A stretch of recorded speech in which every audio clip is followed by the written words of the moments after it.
तहरीक इंसाफ अपनी हुकूमत बनाने की बिल्कुल पोजीशन में जी। खैबर पख्तूनख्वा के अंदर मरकज़ में भी इनफेक्ट उनका ख्याल है कि हम बना सकते हैं अगर हमारी वो सीट्स वापस मिल जाएं जो कि इस वक्त मामलात जिनकी अदालत में। हमारे साथ बैरिस्टर सैफ मौजूद हैं, बैरिस्टर मोहम्मद अली सैफ। उनसे ज़रा बात करते हैं। Former special assistant to CM भी रहे हैं और उसके साथ साथ अहम रहनुमा हैं, तो उनसे ज़रा KP के हवाले से थोड़ा सा डिस्कस कर लेते हैं। सैफ साहब, थैंक यू वेरी मच। आप कैसे हैं? ठीक ठाक हैं? जी थैंक यू, बहुत शुक्रिया। बहुत शुक्रिया आपने हमें ज्वाइन किया। सबसे पहले तो बताइए जी, ताज़ा तरीन क्या चल रहा है, कहाँ तक पहुंची आपकी गवर्नमेंट फॉर्मेशन? और कल बड़ी इंपॉर्टेंट डेवलपमेंट हुई थी JI के हवाले से, जमात इस्लामी के हवाले से। उसके बाद फिर क्या प्लान B क्या बना आपका? देखें, जहां तक हुकूमत साजी का ताल्लुक है उस सिलसिले में तो मामला चल रहे हैं। अभी तो उसमें थोड़ा टाइम है, क्योंकि जैसी कौमी असम्बली का जो है वो इजलास बुलाया जाएगा और जब ये प्रोसेस जो है ये कंप्लीट हो जाएगा तो उसके बाद इस पर कोई हतमी ऐलान हमारी तरफ से आएगा। जहां तक ताल्लुक है खैबर पख्तूनख्वा में, तो यकीनन हमारी काफी हद तक जो मेंबरान हैं वो तो इलेक्ट हो चुके हैं, लेकिन कुछ पर सीटों पर अभी डिस्प्यूट बाकी है। इलेक्शन कमीशन ऑफ पाकिस्तान में भी और अदालतों में भी मामला ज़ेर इल्तिवा है। तो वो भी उम्मीद है कि चंद दिनों में सिचुएशन क्लियर हो जाएगी और हमें अंदाजा हो जाएगा कि कितने मेंबर्स हमारे एग्जैक्टली इस वक्त असेंबली में हैं।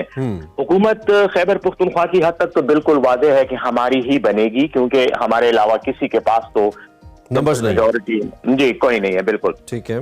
अब उसमें किस सूरत में जाया जाएगा ये वो इशू है कि उस पर हमारी कानूनी टीम भी गौर कर रही है। हम मुख्तलिफ एंगल्स का जायजा ले रहे हैं, क्योंकि या तो हम आजाद हैसियत में बैठेंगे सूबाई असम्बली में और हुकूमत बनाएंगे, और या फिर हम जो है किसी पार्टी के कवर को इस्तेमाल करेंगे। लेकिन ये इसमें कई टेक्निकल और लीगल कंसिडरेशंस हैं जिन पर हम गौर कर रहे हैं। इंशाल्लाह करीब उनका भी हम वाज़े तौर पर कोई तो जमात इस्लामी ने तो वाज़े तौर पे कल जो उनकी स्टेटमेंट चली, उनके तर्जुमान के मुताबिक उन्होंने कहा कि जी हमारा अलायंस नहीं हो सकता क्योंकि आप मरकज़ में हमारे साथ नहीं जा रहे। ऐसी कुछ खबरें आई, आप तस्दीक कीजिएगा। तो क्या अभी आपकी बातचीत चल रही है? क्या हम जमात इस्लामी के इस इनकार को हतमी समझें, या फिर अभी बात आप कह रहे हैं कि नहीं अबूरी है, हतमी बात हो सकती है अभी इसके ऊपर?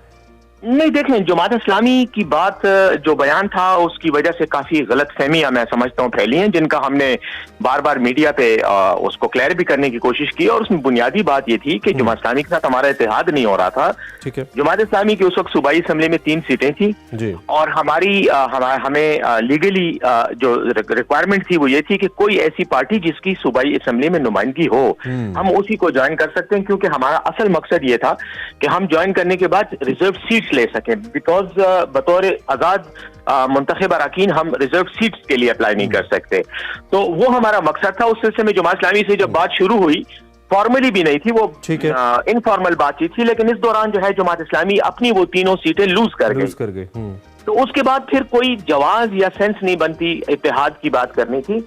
जमात इस्लामी हमारी साबिक इत्तेहादी रही है और हम समझते हैं कि वो पाकिस्तान तो बैर साहब अब क्या फिर ऑप्शंस हैं? अगर जमात इस्लामी नहीं है तो फिर आज़ाद ही बैठने का आपका इरादा है खैबर पख्तूनख्वा के अंदर, या कोई और पार्टी किसी से बात हो रही है, या हो रही है तो किस पार्टी से हो रही है? जैसे मैंने आपको बताया ना कि हम बिल्कुल डिफरेंट एंगल्स पे सोच रहे हैं। उसमें जैसे इशू ये है कि सूबाई असेंबली में उस पार्टी की नुमाइंदगी भी होनी चाहिए, और फिर उस पार्टी ने इलेक्शन से पहले रिजर्व जो सीट्स हैं उनके लिए अप्लाई भी किया होना जरूरी है। तो ऐसी पार्टी इस वक्त हमारे सामने सूबाई असेंबली में तो मौजूद नहीं है। जमात इस्लामी थी लेकिन वो अब नहीं रही। तो और जो पार्टियां हैं उनके साथ तो हमारा नजरियाती इशू भी है और हम उनके साथ इत्तेहाद करने का सोच भी नहीं रहे। तो इसलिए शायद इम्कान यही है कि हम सूबाई असेंबली में आजाद हैसियत में आजाद अरकान का ग्रुप बनाकर हम वहां बैठे और हम जो है। तो आजाद अरकान की तो मुख्तलिफ औकात में सोचें भी थोड़ी आज़ाद होती हैं। वैसे तो आपके जो तहरीक इंसाफ के चेयरमैन हैं उनकी तरफ से नाम गंडापुर का आया है, लेकिन उनके हवाले से मुख्तलिफ खबरें ये हैं कि चूंकि उनके ऊपर केसेस हैं मुख्तलिफ मामलात में, वो लीगली कुछ चैलेंजेस फेस कर रहे हैं। और पार्टी के अंदर भी आपको पता है जब ऐसी खबर आती है तो सच्ची या झूठी लेकिन खबरें आती हैं जी, एक ग्रुप मौजूद है जो इसका हामी नहीं है या मुखालफत कर रहा है। इनमें हकीकत कितनी है? चूंकि आपका वोटर डेफिनेटली ये जानना चाहेगा। तो क्या पार्टी के अंदर बिल्कुल इत्तेफाक 100% अली अमीन के नाम के ऊपर? और दूसरा जो कानूनी पहलू है इसके बारे में क्या कहिएगा? लेकिन जहां तक कानूनी पहलू का ताल्लुक है उसका तो वो तो कोई इशू नहीं है, क्योंकि केसेस तो लोगों के खिलाफ बनते रहते हैं और हमें पता है, सारी दुनिया को पता है, पाकिस्तान के अवाम को पता है कि ये केसेस सियासी केसेस हैं। इन तमाम केसेस के बावजूद भी अवाम ने पीटीआई पर एतमाद किया और पीटीआई के लोगों को वोट दिया है। सही। तो वो इशू तो आउट ऑफ मतलब वो है बिल्कुल, इट्स नॉट एन इशू है फॉर अस एट ऑल। जहां तक ताल्लुक है गंडापुर साहब पर एतराजात का, तो देखें एक बात तो ये कि पार्टी में एतराजात हर किसी पे होते हैं, ग्रुप्स होते हैं, हम ख्याल लोगों के, लेकिन पाकिस्तान तहरीक इंसाफ के चेयरमैन ने जब ऐलान कर दिया तो वो ऐलान यकीनन उन्होंने मुशावरत के बाद किया है। पार्टी के रहनुमाओं से मुशावरत करके मरकजी और सूबाई से कंसेंट लेकर उन्होंने अली अमीन गंडापुर साहब का ऐलान किया है। और वैसे भी अली अमीन गंडापुर साहब दो और एंगल से जो है वो मुस्तहिक होते हैं इस पोजीशन के, और वो ये कि वो सूबाई सदर भी रहे हैं और खास तौर पर ये जो क्राइसिस का टाइम हम पे गुजरा है उस दौरान उन्होंने पार्टी को संभाले भी रखा। फिर उन्हीं की क़यादत में, सदारत में पार्टी ने इलेक्शन लड़ा और इतनी लैंडस्लाइड सीटें से जो है तो आप कह रहे हैं कि मेजर कोई डिफरेंस है, सच नहीं है, छोटे मोटे इख्तलाफात जो है वही है पार्टी के अंदर। ठीक है barrister, thank you very much, बहुत शुक्रिया। तहरीक इंसाफ का मौक़िफ़ लेना जरूरी था खैबर पख्तूनख्वा के अंदर, एज लीडिंग पार्टी सामने आई है। और बैरिस्टर सैफ साहब ये कह रहे थे कि छोटे मोटे इख्तलाफात होते हैं पार्टीज के अंदर, हो सकते हैं, कोई मेजर डिफरेंस अली अमीन गंडापुर के नाम पर नहीं है बतौर सीएम। और दूसरी बात उन्होंने जो की कि हमें जमात इस्लामी के साथ हम बैठ सकते थे, लेकिन चूंकि अब उनकी पार्लिमानी हैसियत नहीं रही, कल आपको मालूम ही एक फैसला आया था जिसमें उनकी जो बाकी मादा 2 सीट्स थी वो भी उनकी नहीं रही थी, तो उसके बाद उन्होंने कहा कि अब कोई जवाब नहीं बनता और शायद हम आज़ाद हैसियत में ही बैठे। आज़ाद अरकान की तो मुख्तलिफ औकात में सोचें भी थोड़ी आज़ाद होती हैं।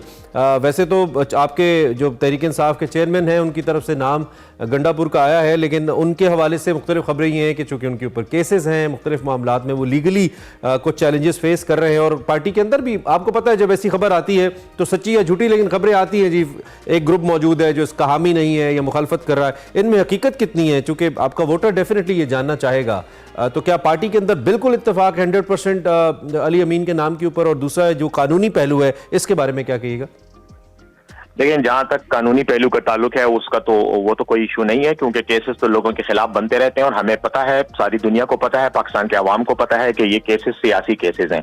इन तमाम केसेस के बावजूद भी अवाम ने पीटीआई पर एतमाद किया और पीटीआई के लोगों को वोट दिया है। सही। तो वो इशू तो आउट ऑफ मतलब वो है बिल्कुल, इट्स नॉट एन इशू है फॉर अस एट ऑल। जहां तक ताल्लुक है गंडापुर साहब पर एतराजात का, तो देखें एक बात तो ये कि पार्टी में एतराजात हर किसी पे होते हैं, ग्रुप्स होते हैं, हम ख्याल लोगों के, लेकिन पाकिस्तान तहरीक इंसाफ के चेयरमैन ने जब ऐलान कर दिया तो वो ऐलान यकीनन उन्होंने मुशावरत के बाद किया है। पार्टी के रहनुमाओं से मुशावरत करके मरकजी और सूबाई से कंसेंट लेकर उन्होंने अली अमीन गंडापुर साहब का ऐलान किया है। और वैसे भी अली अमीन गंडापुर साहब दो और एंगल से जो है वो मुस्तहिक होते हैं इस पोजीशन के, और वो ये कि वो सूबाई सदर भी रहे हैं और खास तौर पर ये जो क्राइसिस का टाइम हम पे गुजरा है उस दौरान उन्होंने पार्टी को संभाले भी रखा। फिर उन्हीं की क़यादत में, सदारत में पार्टी ने इलेक्शन लड़ा और इतनी लैंडस्लाइड सीटें से जो है।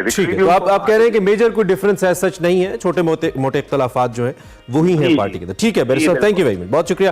तहरीक इंसाफ का मौक़िफ़ लेना जरूरी था खैबर पख्तूनख्वा के अंदर, एज लीडिंग पार्टी सामने आई है। और बैरिस्टर सैफ साहब ये कह रहे थे कि छोटे मोटे इख्तलाफात होते हैं पार्टीज के अंदर, हो सकते हैं, कोई मेजर डिफरेंस अली अमीन गंडापुर के नाम पर नहीं है बतौर सीएम। और दूसरी बात उन्होंने जो की कि हमें जमात इस्लामी के साथ हम बैठ सकते थे, लेकिन चूंकि अब उनकी पार्लिमानी हैसियत नहीं रही, कल आपको मालूम ही एक फैसला आया था जिसमें उनकी जो बाकी मादा 2 सीट्स थी वो भी उनकी नहीं रही थी, तो उसके बाद उन्होंने कहा कि अब कोई जवाब नहीं बनता और शायद हम आज़ाद हैसियत में ही बैठे। ब्रेक लेते हैं, ब्रेक के बाद वापस।